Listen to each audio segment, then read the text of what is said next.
How are you all? My name is Nicole Yvonne, and this is Healing on the Mat. And we are going through the book Her Rights. So if you have not been following along and you are just joining in, please go back and watch some of the earlier videos because each of our yoga sessions this week is tied to a chapter from this book. And so we started with Rite of Birth, then we went into Rite of Initiation, then we went into Rite of Exile, and I am going a little bit out of order because I feel like the creativity, although she puts it first, I feel like the creativity is better honed when you focus in on your intuition because it will tell you creatively and instinctively what you are supposed to be doing. However, this is Her Rights, and if you haven't been following along, it's by author Christy Angel Bowman. She has a PhD, she is a therapist, and she studies women, but she is also a Christian, and she's also been to school for theology, and she studied. And so, yeah, I like her because she's kind of a wild free child, but she's still a Christian like me, and we find balance. So in Rite of Intuition, it starts by saying, Part 5, Rite of Intuition is embodied knowing, which provides the roadmap through all of life. When our body speaks, we can understand through a felt sense. Intuition is vital to the strength of one's voice. Intuition, as a rite of passage for women, is integrating one's story to serve as a compass to navigating life's decisions. And so she starts out in the first chapter of this book, The Beloved Woman. She just talks about the Indian women, the Cherokee Nation of North Carolina, and she talks about how a lot of other cultural practices and tribal practices before we got to the United States with patriarchy had matriarchy, and they had a lot of instances where women were in control and they were running the show and they were the ones that were making important decisions, and they did have a healthier culture because women were making some spiritual decisions, and it just led to a more balanced ecosystem and economy and community.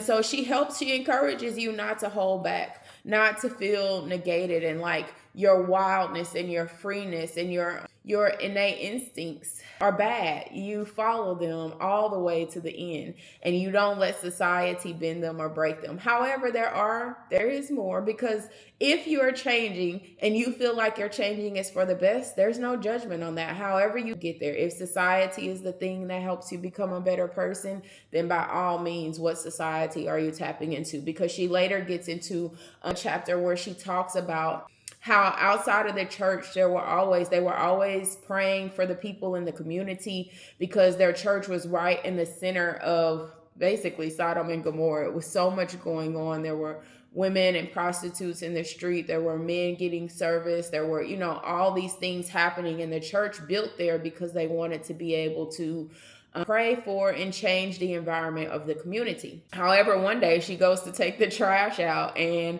Pedro is outside across the street from her house getting pleasured by one of the women on the street. And she, her first intuition is, my God, I can't believe it, and when she gets to church, she ends up in a critical position where she has to stand and pray, and they're in a Catholic church, so she has to take communion from Pedro, and she has to hold Pedro's hand, and intuition is saying, Pedro's a dirty man. But again, what changes you? Because the blood of Jesus, changes our spirit and our heart so that we don't have as much judgment. And she has to pause her initial intuition to switch over to the new learned intuition that says even Pedro needs prayer. Even Pedro is human, and Pedro has a heart and a body that's suffering and has faced some hardships. And so, this is, again, why I like the book, because this is my story. I teach women that you don't know what somebody else is going through. You don't know what they've been through. And while I've seen and heard a lot of women that learn the lesson and then they turn around and judge, I do my very best to learn the lesson and just say, you don't know what a person's going through. You don't know what their story is. You don't know how they've been affected in life. You don't know what period they're in, because again, like in my exile period, I came out swinging. So people might have had a lot of judgment about the things that I did, but when I got to the other side, it gave me more grace for the next person. It gave me more understanding. It gave me more awareness for people's situation, and it gave more balance to me. And so you just never know. And then we keep going, and she starts to talk about the just understanding, we get taught so much, whether knowing or unknowing, that women should be these soft, docile, homely, motherly people. And yes, we are motherly, but we get to be wild and free too. And that's one of the reasons that I like her, because she's a little wild and she's a little free. And she said, the more she started traveling, the more she saw culture. Like, for me, it's yoga. When I got into yoga, so many Christians told me, no, no, no. I have been to people that have laid hands on me. Christians told me, no, no, no. You trust only God. Well, I don't have a lot of crystals in my yoga practice, but I understand them.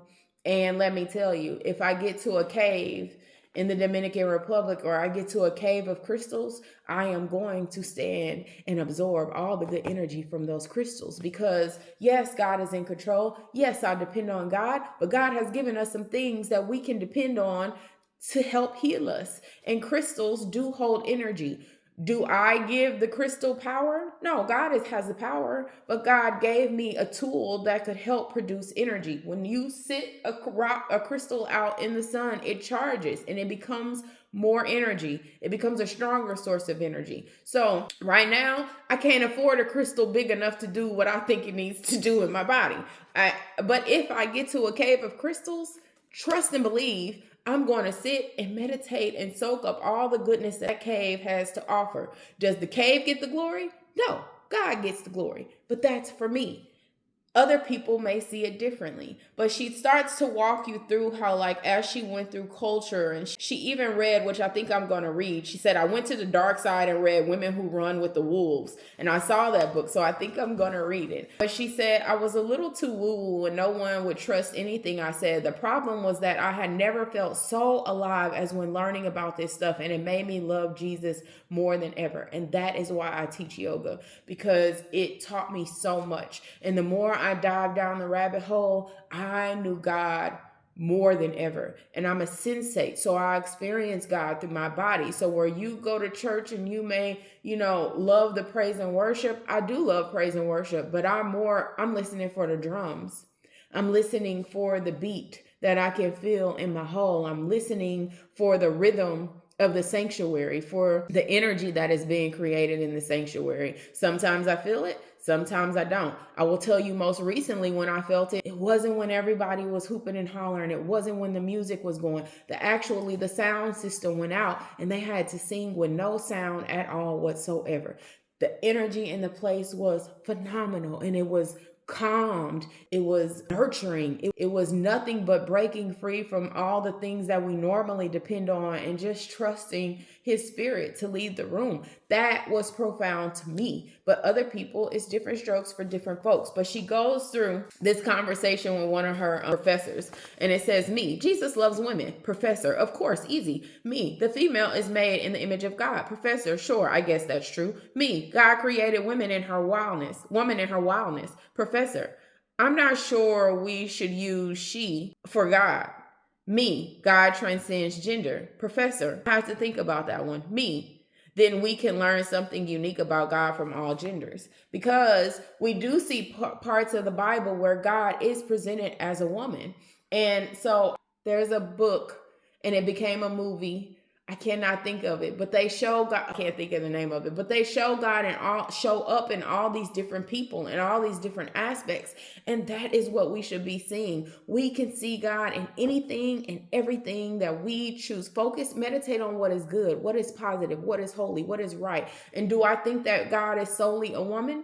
No. Do I think that God is solely a man? No. I think that God is spirit, and he shows up how you need him to. He shows up in your mother. He shows up in your father. He shows up in the broken places of your life. He shows up all around. But sometimes we're taught so limited when God is so infinite, and he's so big, and he's so dynamic, and we sell him short sometimes, I think. And as women, we don't get to always be our fullest selves. And so it says intuition becomes initiators. And so intuition becomes initiators. So in this section, she's talking all about women who have created a way. And this is why I felt this chapter needed to come first. No knocks against her, but that's why I did it out of order. Because as we become women that carve out paths and create stories and set agendas in order to make sure that we are allowing other little girls to see how full they can live their life, how vibrant they can live their life, that is a part of your creativity. That is a part of understanding like what you're meant to do. So then she walks you through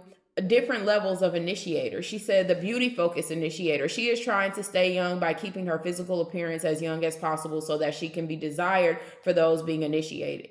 A fearful initiator. She is reading every headline, studying every hoax or scam to find out how to protect her children and her grandchildren. The wild initiator. This is me. She makes little sense to the outside world, but she is full of wonder and mystery. She scares people with her annoying delight.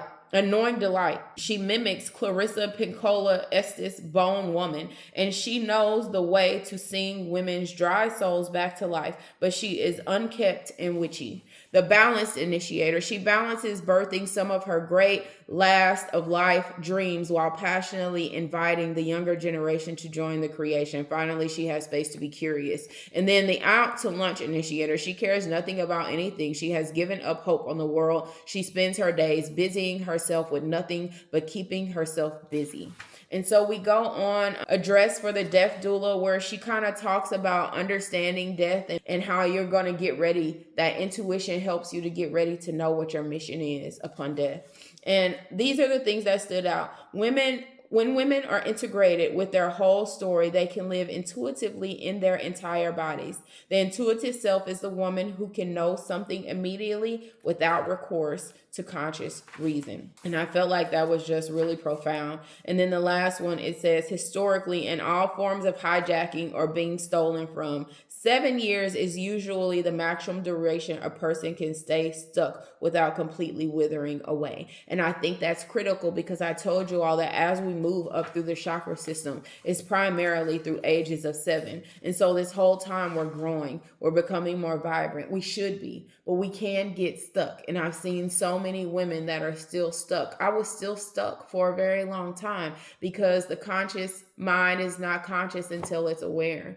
And so there are a lot of people walking around unconsciously in this life, stuck and hindered and not knowing how to move forward. When we do the work, I always tell y'all, when we do the work, we're able to move forward. So I hope that this helped you. When we get into the yoga lesson, it's not going to be too long, but it is going to be strength and it is going to be balance. So it's a little bit of that isolation, but then it's going to come out with a lot of strength, so that intuitively you trust your body, you trust your breath, you trust your instinct, and you know what to do. So y'all get y'all mats and head to the floor. But until next time, y'all keep inhaling life, exhaling death, and I will see you on the flip side.